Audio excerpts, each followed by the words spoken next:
Hello everyone, welcome back to Bodhisattva. आज के इस वीडियो में हम लोग डिस्कस करेंगे भारतीय संविधान एवं राज्य व्यवस्था से संबंधित टॉपिक में जो बीपीएससी के द्वारा शिक्षक भर्ती परीक्षा में जो भी इम्पोर्टेंट क्वेश्चन पूछे गए हैं, कोशिश करेंगे कि हम उनको सब एक ही वीडियो में समाहित कर लें। ठीक है, तो चलिए स्टार्ट करते हैं बिना किसी देरी के। पहला क्वेश्चन है, अंतरिम सरकार में डॉक्टर राजेंद्र प्रसाद के पास कौन सा विभाग था? तो पहले क्वेश्चन पूछा गया है, जो अंतरिम गवर्नमेंट बनी थी उसमें डॉक्टर राजेंद्र प्रसाद के पास कौन सा डिपार्टमेंट था? तो खाद्य और कृषि विभाग। ठीक है, हिंदी भारत के संघ की राजभाषा होगी, ऐसा संविधान निर्मात्री सभा की किस समिति द्वारा सितंबर 1949 में निर्णित किया गया था? प्रारूप समिति के द्वारा। ठीक है, इसका डेट आप लोग मुझे बताइएगा कमेंट करके। भारतीय संविधान को बनाने में कितना समय लगा था? तो 2 वर्ष 11 माह 18 दिन। डॉक्टर राजेंद्र प्रसाद को संविधान सभा का सभापति कब चुना गया था? तो दिसंबर 1946 में। देखिए, संविधान सभा की पहली बैठक जो हुई थी ना, वो 9 दिसंबर 1946 को हुई थी। तो उस समय जो अस्थायी अध्यक्ष थे वो थे सच्चिदानंद सिन्हा। ठीक है, फिर 11 नवंबर को फिर से बैठक हुई, नहीं 11 दिसंबर को, और उसमें राजेंद्र प्रसाद को जो है स्थायी अध्यक्ष चुना गया था। ठीक, आगे चलते हैं। भारतीय संविधान को संविधान सभा द्वारा अंगीकृत किया गया था। अंगीकृत कब किया गया था? तो 26 नवंबर 1949 को। हमारी जो प्रस्तावना है उसमें भी इसी डेट का उल्लेख किया गया है। ठीक है, जो स्टार्ट होती है ना, हम भारत के लोग, भारत को एक संपूर्ण प्रभुत्व संपन्न समाजवादी मध्य निरपेक्ष, तो उसमें जो लास्ट में डेट आती है 26 नवंबर 1949 को इतर द्वारा, है ना, तो ये वही डेट है। ठीक है, तो इसमें बहुत सारे उपबंध लागू भी कर दिए गए थे, जैसे नागरिकता के, चुनाव के, बहुत सारे कुछ उपबंध हैं तुरंत लागू हो गए थे, और बाद में जो है 26 जनवरी को हमारा संविधान लागू हुआ। ठीक है, भारतीय संविधान को अपनाया गया था किसने अपनाया था पूछ रहा है? तो संवैधानिक सभा ने अपनाया था। जो संविधान सभा के संवैधानिक सलाहकार कौन थे? तो BN राव थे। BN राव ने ही सबसे पहले जो है संविधान सभा की मांग रखी थी। ये क्वेश्चन भी बहुत आता है, 1934 में इन्होंने मांग रखी थी। भारतीय संविधान लागू हुआ था, कब लागू हुआ था? तो 26 जनवरी 1950 को लागू हुआ था। संविधान सभा की पहली बैठक कब हुई थी? तो ये मैंने बताया था आपको, 9 दिसंबर 1946 को हुई थी, और इसमें सच्चिदानंद सिन्हा को जो है अस्थायी अध्यक्ष बनाया गया था। ठीक है, दूसरा क्वेश्चन है, 26 नवंबर 1949 को संविधान के किन उपबंधों को प्रभावी किया गया था? तो नागरिकता, निर्वाचन और अंतरिम संसद। ठीक है, ये जो मैंने अभी आपको बताया था कि नागरिकता संबंधित उपबंध लागू हो गए थे। भारतीय संविधान सभा की प्रांतीय संविधान समिति के अध्यक्ष कौन थे? तो प्रांतीय के आप याद रखिएगा, पटेल थे, सरदार पटेल। रियासत समिति के भी यही थे, इनको भारत का लौह पुरुष भी कहा जाता है। वह अधिनियम जिसने इंग्लैंड में होने वाली वार्षिक परीक्षा के माध्यम से सिविल सेवकों की नियुक्ति को अनुमत किया, तो 1853 का चार्टर अधिनियम। वह अधिनियम जो ब्रिटिश सरकार को बंदी प्रत्यक्षीकरण को स्थगित करने का अधिकार देता था, 1919 रॉलेट एक्ट के बारे में इसमें बात कर रहा है। वह अधिनियम जिसमें भारत में पृथक निर्वाचक मंडल का आरंभ किया गया था, भारतीय परिषद अधिनियम 1909। पृथक निर्वाचक मंडल मुस्लिम लीग ने मांग की थी ना। प्रोफेसर KC वेयर के अनुसार भारतीय संविधान क्या है? एक अर्धसंघीय संविधान है। भारतीय संविधान उतना ही संघीय है जितना इसे दोहरी राजनीति कहा जा सकता है। यह विचार किसका था? तो डॉक्टर BR अम्बेडकर का विचार था। प्रांतीय सरकारों का गठन 1935 के अधिनियम के तहत किया गया था। संविधान को 26 जनवरी के दिन लागू करने का निर्णय इसीलिए किया गया क्योंकि इसके पीछे क्या कारण था? क्योंकि इस दिन एक ऐतिहासिक तिथि थी। क्या? कि कांग्रेस ने 1930 में इस स्वतंत्रता दिवस मनाया था, और लाहौर में रावी नदी के तट पे जब उनका कॉन्फ्रेंस हुई थी ना, तब इन लोगों ने बोला था कि हर साल हम लोग क्या मनाएंगे, इसके 26 जनवरी को स्वतंत्रता दिवस के रूप में मनाएंगे। तो इसीलिए हमारा संविधान ऐसी ऐतिहासिक डेट को याद रखने के लिए 26 जनवरी को लागू किया गया, जबकि बन तो गया था 26 नवंबर को। फिर 2 महीने हमने इंतज़ार क्यों किया? क्योंकि तारीखें इंपॉर्टेंट होती हैं ना। कोई भी डेट को हम चाहते हैं कि किसी यादगार दिनांक को ही हम कोई काम करें, तो वो ये हमारे लिए एक ऐतिहासिक दिन था। भारतीय संविधान की उद्देशिका, संघ एवं राज्य क्षेत्र, भारतीय संविधान के स्रोत और अनुसूची एवं नागरिकता से संबंधित क्वेश्चन हम इस आगे देखते हैं। भारत में न्यायिक पुनरावलोकन का क्या आधार है? कानून द्वारा स्थापित प्रक्रिया। भारतवर्ष में संघवाद के संदर्भ में कौन सा कथन सही है? अब इसमें बहुत सारे वो रहे होंगे, ऑप्शन रहे होंगे, क्योंकि ये वन लाइनर है तो इसमें ऑप्शन आपको दिखेंगे नहीं। तो इसका आंसर, सही आंसर है, एक अर्धसंघीय राज्य देश के अंतर्गत भारतीय संघवाद का परिणाम है। लेकिन हमारा जो है ना, भारत एक संघ है, यूनियन है, और ये किसी भी समझौते का परिणाम नहीं है। ये अमेरिकी संघ की तरह नहीं है कि अलग हो जाए। संघवाद की जो प्रणाली है हमने कनाडा से ली हुई है, ठीक है। भारत के संविधान का अनुच्छेद एक देश को बताता है, एक संघ। आपने फर्स्ट आर्टिकल आपने पढ़ा होगा, तो इंडिया दैट इज़ भारत, तो ये वही पूछ रहा है। भारत में एक मजबूत केंद्र के साथ संघीय प्रणाली का विचार कहाँ से लिया गया है? तो कनाडा से लिया गया है। संघीय सूची के अंतर्गत शामिल है रक्षा, बहुत सारे इसमें मुद्दे हैं, रक्षा, विदेश मामले, बहुत सारी चीज़ें हैं, हम आगे देखेंगे। इसमें ऑप्शन में रक्षा रहा होगा तो रक्षा दिया हुआ है। राज्य सन 1949 में भारतीय संघ में शामिल हुआ था। 49 में कौन सा राज्य शामिल हुआ था पूछा है, तो मणिपुर हुआ था, ठीक है। जब भारत आज़ाद हुआ तो कई सारे रियासतों में बटा हुआ था, है ना। 500 के ऊपर रियासतें थी, धीरे धीरे सब शामिल होते गए, और जैसे आज हमको भारत दिख रहा है वैसा नहीं था, लेकिन हमने बनाया उसको। हमारा भी यही दायित्व है कि हम भारत को एक रखें। हम अलग हो सकते हैं, लेकिन तब भी हम अलग नहीं हैं। भारत के संविधान की वह अनुसूची जिसके अधीन जनजाति भूमि का खनन के लिए निजी पक्षकार को अनंतरण, अकृत और शून्य घोषित किया जा सकता है, 5वीं अनुसूची। जनजाति क्षेत्रों का है, इसके बारे में 5वीं अनुसूची याद रखिए आप, जनजाति क्षेत्र जहाँ भी आए तो। भारतीय संविधान की वह अनुसूची जिसमें भारतीय भाषाओं की सूची सम्मिलित है, भाषाएं हैं 8वीं अनुसूची में, है ना। तो कितनी 22 भाषाएं हैं। पहले तो कम थी, फिर धीरे धीरे जुड़ती गई, सिंधी जुड़ी, फिर नमक से आप याद रखें, है ना, जो ट्रिक होती है। संघीय शासन की एक प्रमुख विशेषता है, केंद्र और राज्य अपनी शक्तियां संविधान से प्राप्त करते हैं। 73वें संविधान संशोधन 1992 में 10वीं अनुसूची के द्वारा कितने विषयों को पंचायत के 10वीं अनुसूची नहीं, 9वीं अनुसूची सॉरी द्वारा विषयों को किस में रखा गया है, तो 29 विषय हैं पूछा है। 9वीं अनुसूची में कितने विषय हैं, तो 29 विषय हैं, ठीक है। जानवरों के प्रति क्रूरता की रोकथाम को भारतीय संविधान की खालिस्तान सूची में रखा गया है, तो संवर्ती सूची में रखा गया है।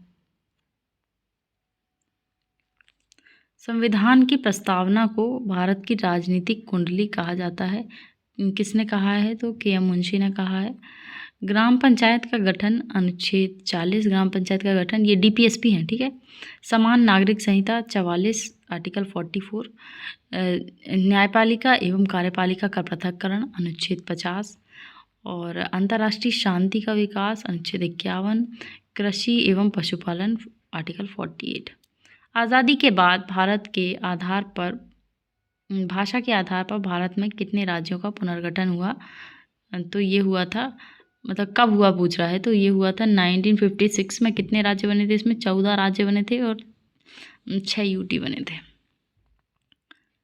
भारतीय संविधान की प्रस्तावना में स्थान नहीं मिला सभी के लिए शिक्षा को।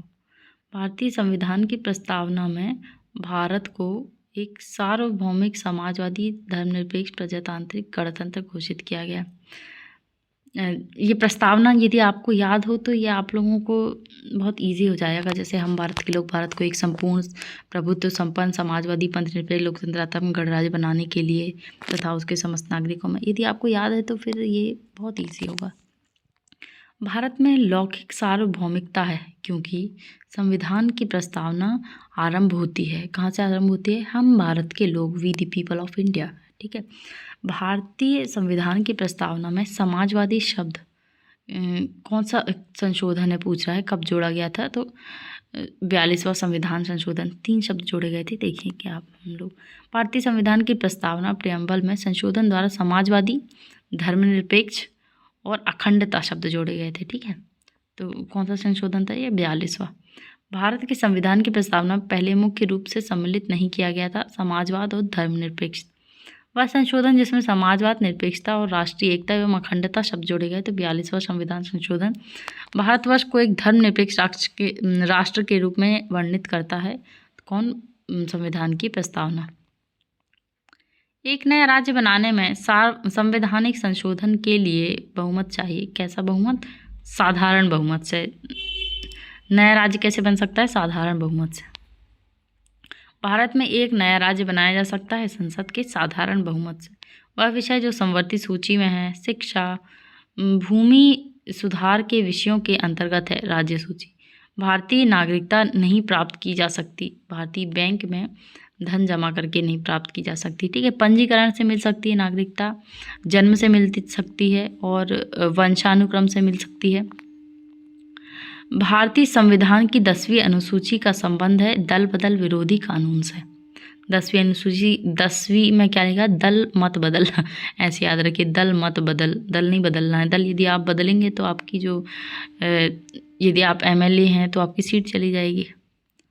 भारतीय संविधान की जिस धारा के अनुसार विधानसभा का गठन होता है वह है 170। भारतीय संघ का 28वां राज्य है कौन सा? झारखंड 28वां राज्य है।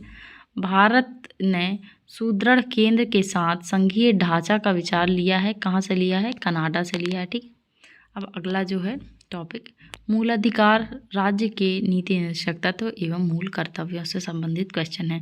राज्य की न्याय संगत एवं मानवोचित दशाएं, कौन सा अनुच्छेद है? 42। ये डीपीएसपी है।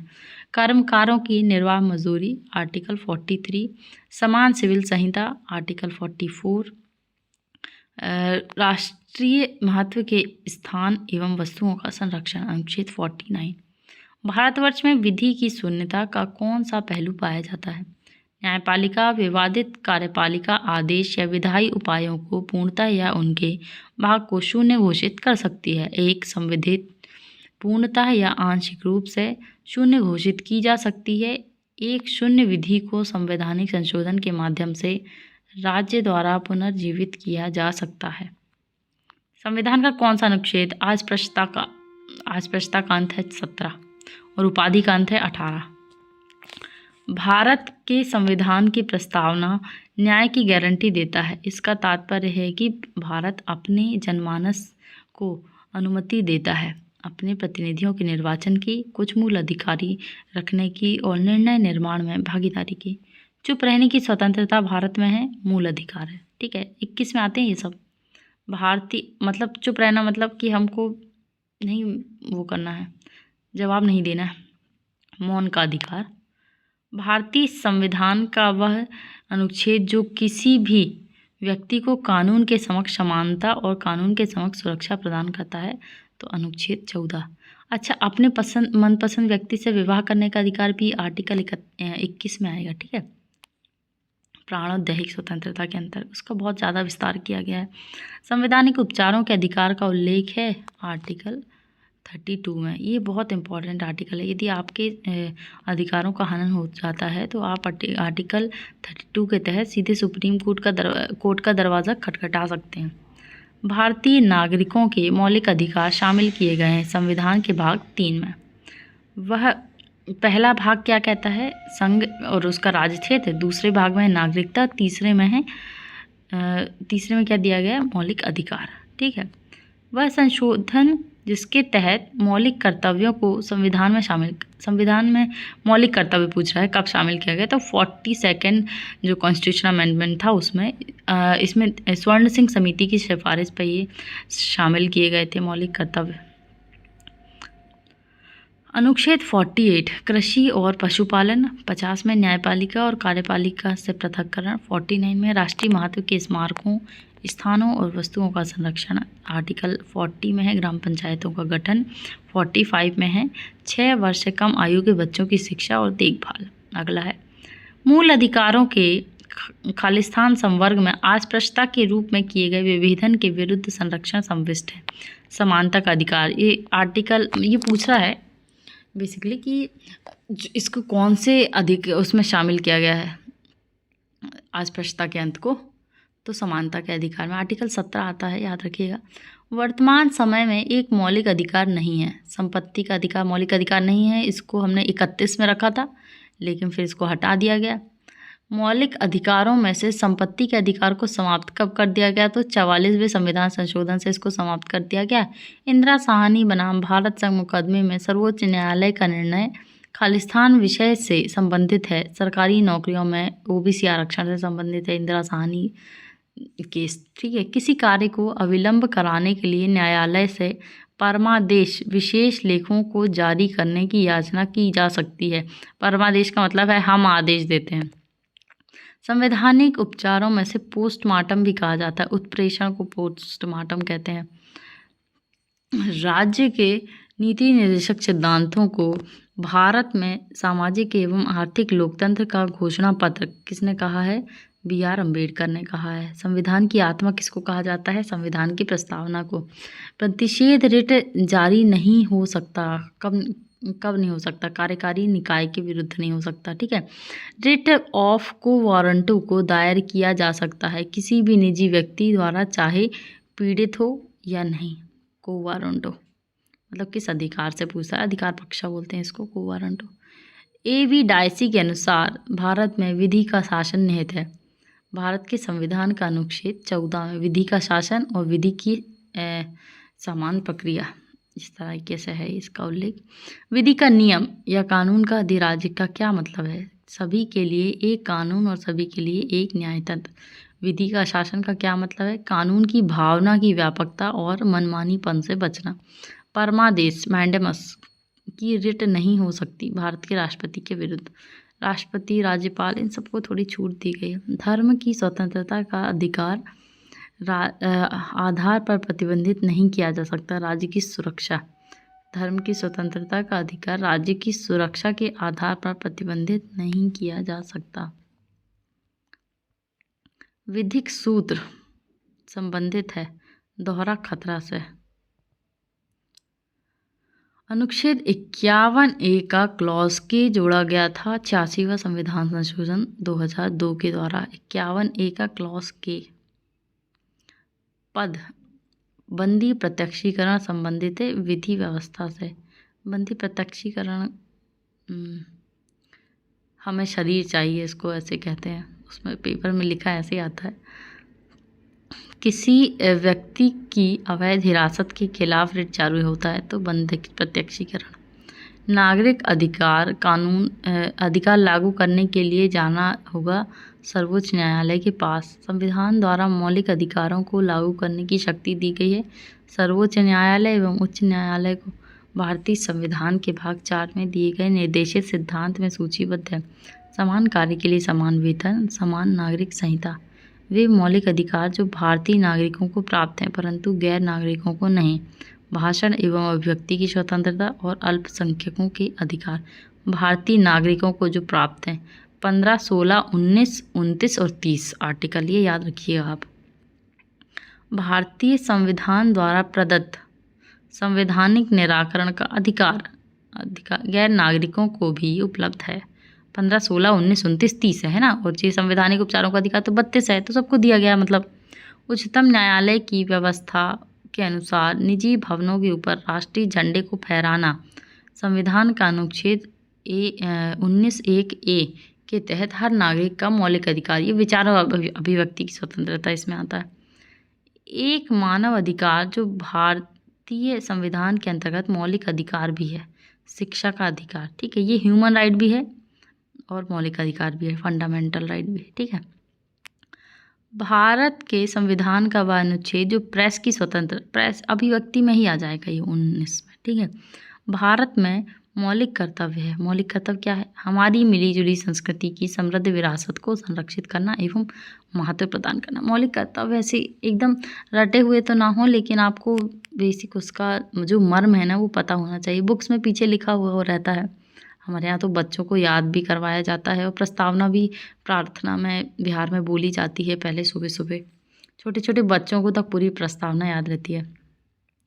मौलिक कर्तव्यों को निर्धारित किया गया 42वें संविधान संशोधन द्वारा। 42वें संविधान संशोधन 1976 में भारतीय संविधान में एक नया अध्याय जोड़ा गया है, मौलिक कर्तव्य। 42वें संविधान संशोधन के 10 आचार आदेशों को मौलिक कर्तव्य के नाम से जाना जाता है। मौलिक कर्तव्य टोटल 11 हैं, ठीक है, याद रखिएगा आप।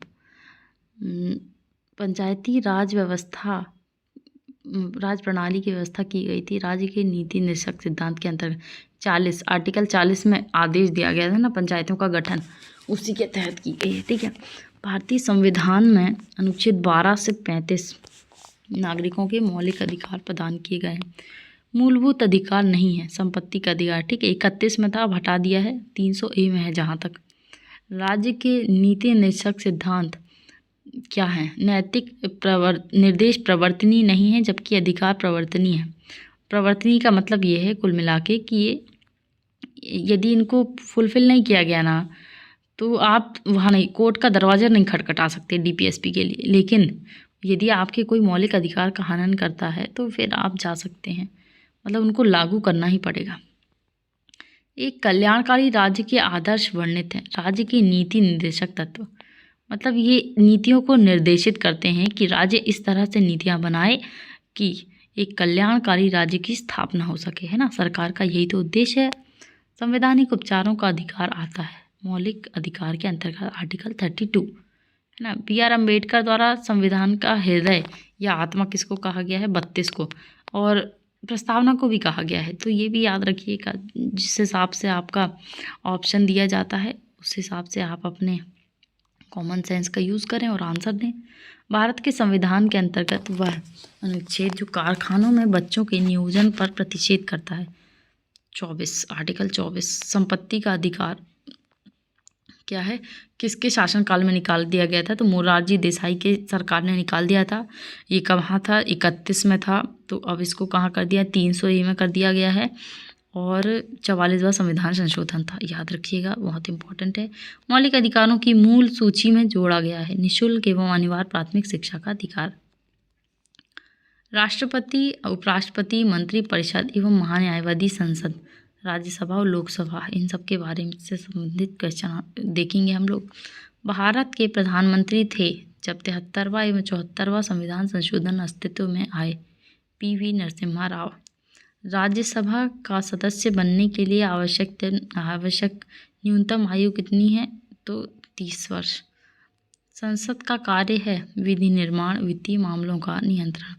धन विधेयक को प्रस्तावित किया जाता है, केवल लोकसभा में आएगा धन विधेयक, ठीक है।